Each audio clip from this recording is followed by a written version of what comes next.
ladies and gentlemen, obviously the big news continues to be our situationship with Iran. Is it a war? Is it a ceasefire? Are we friends with Bomba-Fits? I don't know. Because as you know, Friday marked the expiration of the 60-day free trial period presidents get to do wars. After 60 days, the president must ask Congress, who then decides, are we subscribing?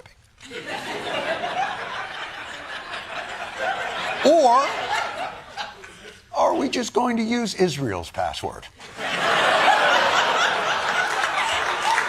So as you can...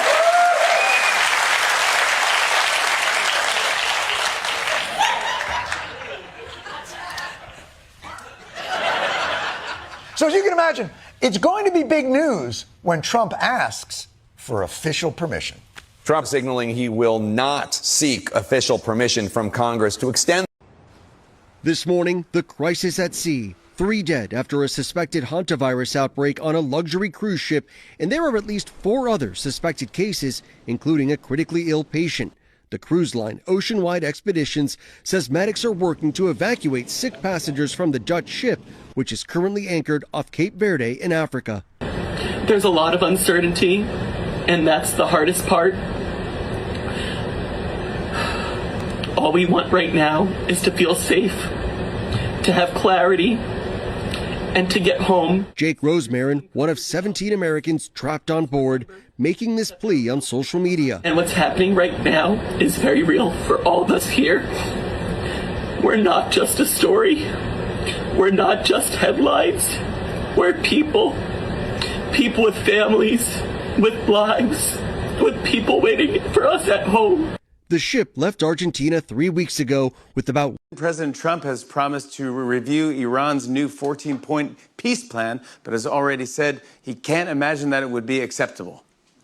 Yep, nothing less. Nothing says diplomacy like, I haven't read it and the answer is no.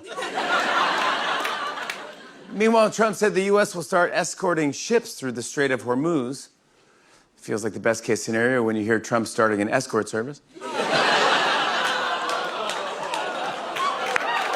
Say hello to USS Cinnamon. Cinnamon should be with you all evening. And That's right. Trump has ordered the Navy to escort ships through the Strait of Hormuz. But other than that, there still seems to be no plan for the end of the war. But Trump just put out this update. And let's see if that helps. it's me, President Trump. A lot of people are wondering what I'm thinking about the situation in Iran, and I'll tell you what I'm thinking. Full maritime liberty. Each and every day. Activist groups are calling for a boycott of Jeff Bezos' Met Gala by projecting these messages on his $120 million penthouse and on the Chrysler Building. Bezos and his wife Lauren Sanchez Bezos are the event's main benefactors. Shame on you, Jeff Bezos. The people that need to be being celebrated at the Met Gala are the workers, people like me. Posters showing Bezos with the slogan "Party Like It's 1939" have been placed around New York City, while other posters have depicted Bezos as an ICE agent. Video shows activists from the UK campaign group Everyone Hates Elon hiding hundreds of bottles of fake urine in the Met Museum ahead of the gala. The group says it's to highlight Amazon's treatment of workers, who have reportedly been forced to urinate in bottles because they weren't given bathroom breaks. But criticism hasn't stopped the gala from raising funds. This year, the event brought in a record $42 million so far, almost $10 million more than last year's $31 million. In a statement to CNN, an Amazon spokesperson said of their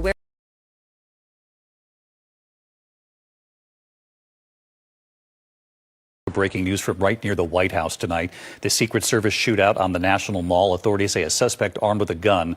The White House press room and North Lawn evacuated for a time. And Pierre Thomas standing by with late reporting tonight.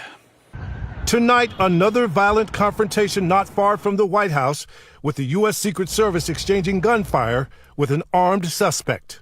Just after 3:30 p.m., plainclothes Secret Service agents and officers walking on 15th Street and Independence Avenue near the National Mall noticed something that left them deeply concerned. My understanding is they observed a print, we would call it, visual print of a firearm. These are trained surveillance detection personnel out there looking every day to look for just that. There was a call for backup with uniformed Secret Service officers soon arriving to the scene.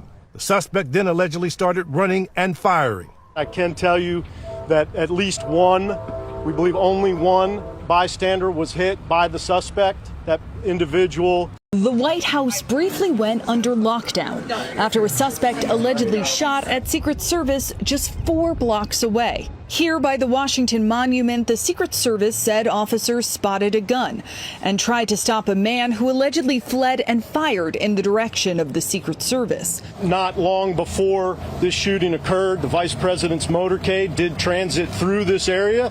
Officers returned fire, hitting the suspect. A young bystander also was struck in the crossfire. It's a juvenile. Did not sustain any life-threatening injuries, but he's also receiving treatment at the hospital. The shooting happened just 9 days after an alleged assassination attempt at the White House Correspondents' Dinner. But Secret Service said in a statement there's currently no known nexus between the incident and the White House. We're patrolling this area and every site we do 24/7 hardcore. Whether or not it was directed to the president or not, I don't know, but we will find out. The American commander of U.S. forces in the Persian Gulf confirmed today that the U.S. sank multiple Iranian boats. They also shot down multiple missiles that Iran fired at U.S. ships. That wasn't the way today was supposed to happen. It was supposed to begin with President Trump's new effort to end the war, something called Project Freedom that was designed to allow ships to get in and out of the Strait of Hormuz, the waterway that's been blocked for weeks now, that's causing gas prices to rise worldwide. Instead, when U.S. ships tried to escort tankers out of the Strait of Hormuz, they were attacked by Iranian forces. Iran also fired missiles at the United Arab Emirates, a close ally of the U.S., and hit a refinery there. That sparked a huge fire. President Trump played down the damage. He said that the damage to the refinery wasn't that serious, and he declined to answer a simple question. Did these Iranian attacks on U.S. forces violate the ceasefire? It sure looks like they did, but the president didn't say.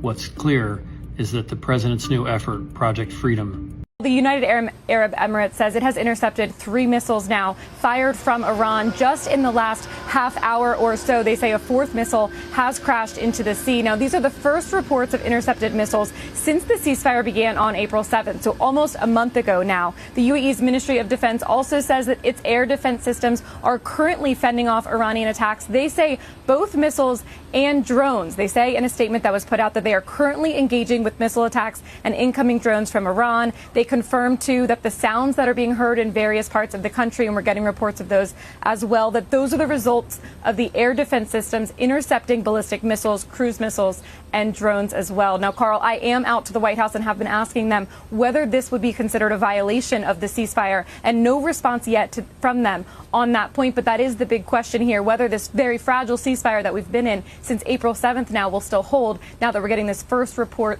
of missiles fired from Iran into the UAE.